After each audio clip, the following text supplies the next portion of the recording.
ใส่บักคำใส่โซ่เบิ้งส่งเองยัดโตสวัสดีน้องพี่น้องบรรยากาศยามแรงอยู่แคมป์คลองเนาะสวัสดีเว้ยสวัสดีด้วยพี่น้องวันนี้อยู่กับ2บ่าวกี่น้อยเนาะบรรยากาศยามแรงอยู่แคมป์คลองปักเซ่เนาะ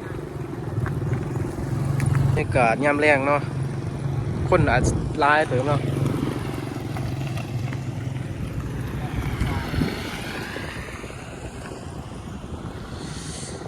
เป็นต้นลักๆเลยเนาะบรรยากาศอยู่ปักเซ่ยามแรงโอ้โคตรฟิลเลยเย็นสบายบรรยากาศฝนสิตกเนาะ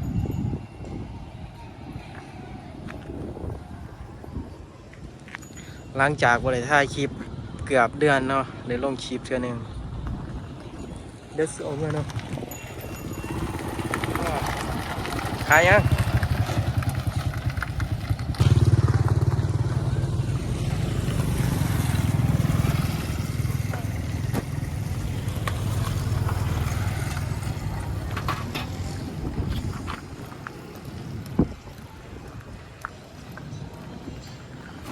ขายดีอยู่ป่ะ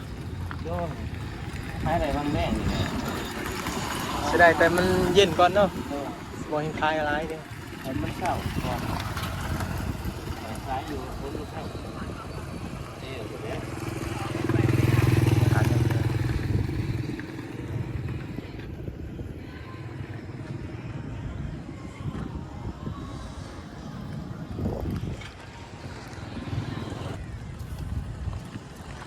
บรรยากาศยามแรงยามฟัง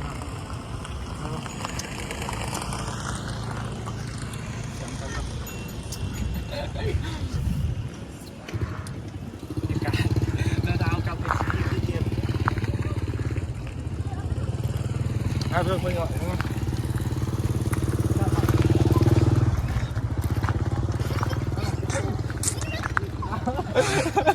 อ้ยาแล้วนะสาวใช่สาวแล้วสีตัวเติมยาเลยโอ้สาว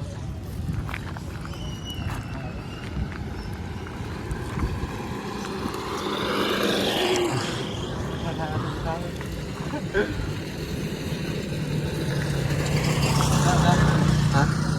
พอวะมาเจ้าเสียทีมไหนเสียที่มันป๊อปอ้าว นี่มึงตั้งเตาบาเบอร์เนาะเสียเตาบาเบอร์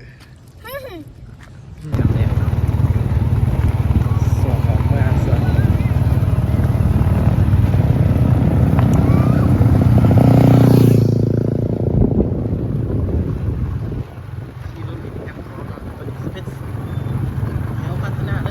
สักลาวให้ว่าสักลาวเว้ยมีคนมาสักลาว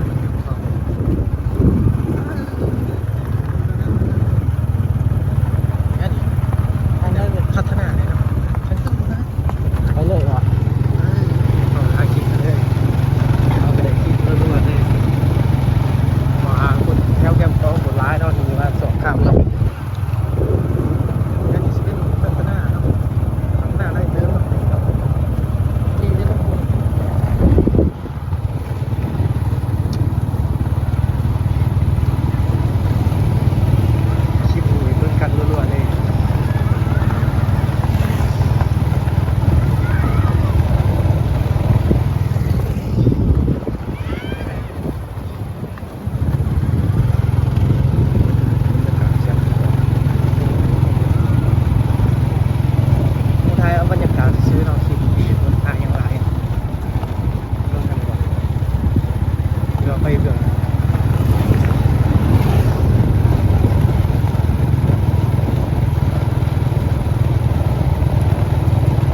ตัดระเบียงไล่ยุคคนที่แล้วเลย